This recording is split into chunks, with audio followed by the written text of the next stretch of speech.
Mis anécdotas con el maravilloso Mago de Oz. Hoy toca hablar del clásico de literatura infantil El Mago de Oz, aunque hoy no haré del todo una reseña, no en el sentido estricto, será más bien una historia llena de anécdotas.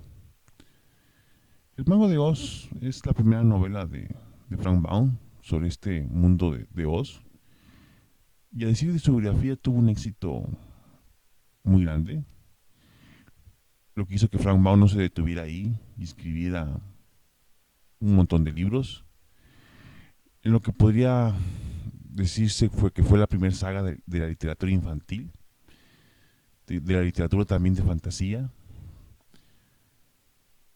Algo que descubrí cuando también descubrí el Internet. La Wikipedia hablaba de este extraordinario universo, no como un solo libro, sino como una saga enorme, de al menos una treintena de libros. Y durante bastante tiempo, o más bien nunca del todo, me abandonó la curiosidad de conocerlos.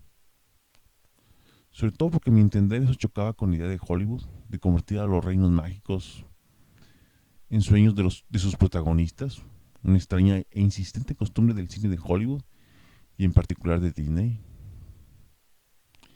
Y creo que la mayoría de la gente desconoce que El Mago de Oz es una saga. Y aunque creo que este universo, que fue muy popular en su tiempo, no ha envejecido tan bien como quisiéramos, tal vez por el olvido de las editoriales, o tal vez porque ya no se gusta también a nuestros tiempos, no puedo negar el hecho de que la lectura de estos libros podría ya no llamar la atención a las juventudes actuales. Recuerdo llevarlo querido leer hace muchísimos años, El Mago de Oz, y lo acabé leyendo muchísimo tiempo después, leyéndolo básicamente como una curiosidad y saber qué me había perdido. Y no es lo mismo leer un libro infantil a una edad adulta, y más si se comienza con la segunda parte. Me había enterado que papá me había sacado una enorme cantidad de libros, como les mencioné, ¿verdad? Y me pareció curioso encontrar la segunda novela primero en lugar de la primera historia, El maravilloso Mago de Oz. Y la verdad aquella lectura no fue del todo de mi agrado. Y ahí pareció acabar mi interés con El Mago de Oz durante un tiempo. Luego pasaron algunas cosas en el plano personal, en el que no tenía muchas ganas de leer, ni tampoco debo decir las ganas de leer literatura compleja. Y fue cuando encontré en una librería una reciente edición de los libros de Frank Baum, y debo decir a un precio bastante accesible. Entonces, eso renovó en parte mi interés.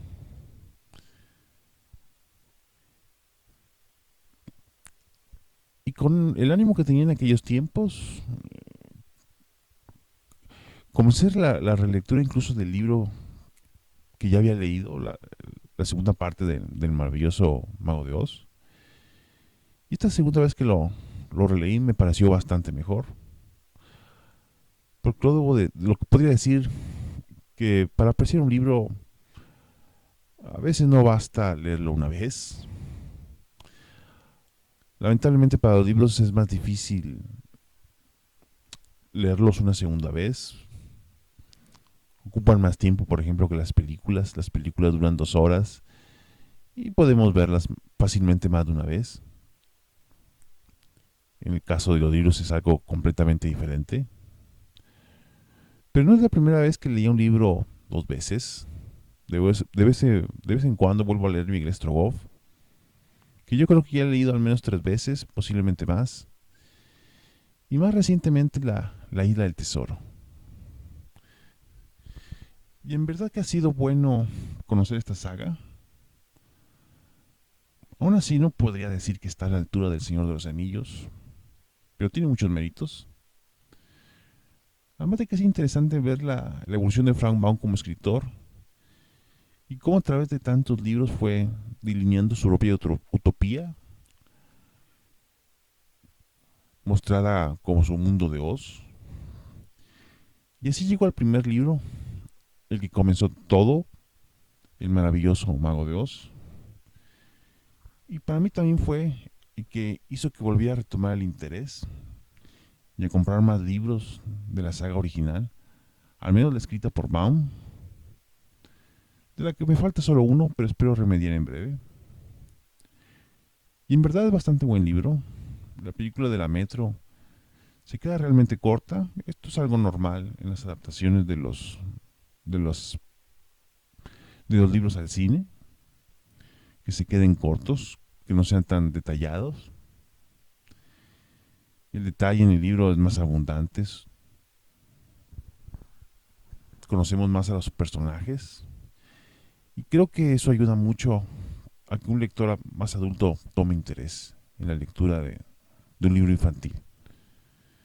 En la película de Metro realmente conocemos poco de Dorothy, poco del leñador, poco del león cobarde.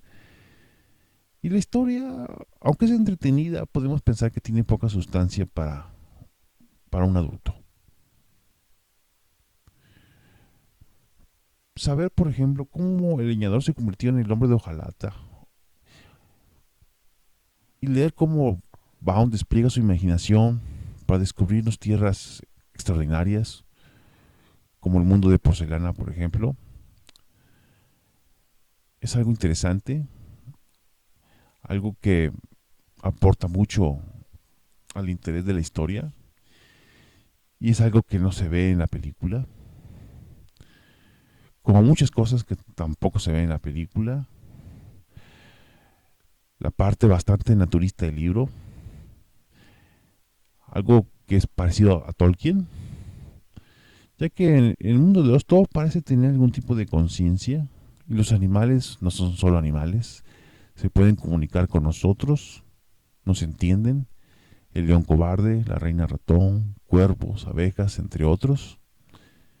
Y también sentimos más las dificultades que pasan los protagonistas, como que el espantapájaros perdiera su paja para ayudar a sus amigos, o cómo la pierde frente a los monos voladores, o cómo el hombre de hojalate es severamente dañado en la lucha contra la bruja malvada, o cómo el león termina encadenado también en esta lucha. Pero también nos da alegría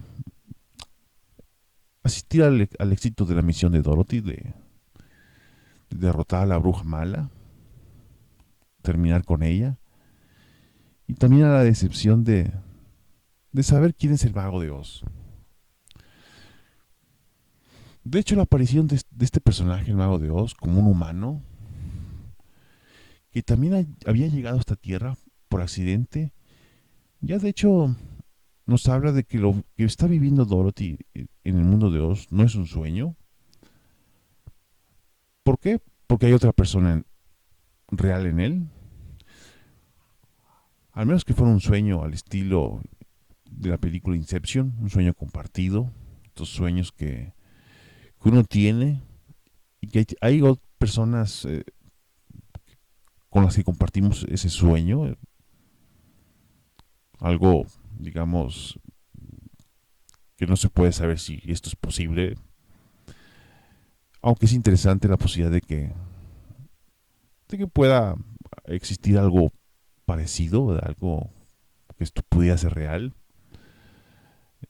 Pero, digamos, el Mago de Oz, como les menciono, esto no es un sueño. De hecho, Frank Baum insistió mucho en ello, que su mundo era por real para los niños. Y ya para pues, terminar estos comentarios, llegamos al final, cuando Dorothy, para regresar a su casa, tiene que emprender otro viaje para llegar con la bruja buena y pedirle ayuda. Dorothy, como sabemos, regresa a su hogar. Y ahí termina la historia para este libro.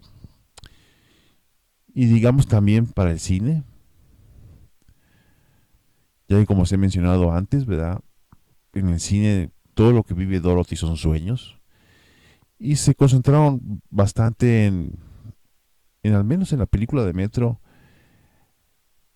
en que esta historia del mundo de Oz es cerrada. Nos muestran personajes que se identifican con el espantapájaros, el león, etcétera. Pero para Baum, la historia de Oz apenas comenzaba con este libro. Era el primer ladrillo de su gigantesca utopía sobre la naturaleza de Oz. ¿Qué es Oz? Y en verdad, a lo largo de los demás libros de la saga, hace enormes correcciones, podríamos llamarlo así. Correcciones que podrían decirse entran en contradicciones, sobre todo con este primer libro, sobre todo lo que tiene que ver con la naturaleza de la muerte en el mundo de Oz. ¿Qué son los habitantes de Oz? Como les menciono, estas ideas fueron evolucionando y al final, en mi opinión, constituyeron una utopía del lugar. Y aquí termino este video sobre, sobre el mago de Oz, sobre el maravilloso mago de Oz. Espero que puedan tener la oportunidad de leerlo, vale la pena. Si pueden adquirir esta saga, todavía mejor, ¿verdad? Vale la pena al menos leer uno o dos libros de esta saga. Es interesante eh, ver las limitaciones que tiene Hollywood sobre, sobre estos libros de fantasía y cómo realmente los escritores son realmente personas muy talentosas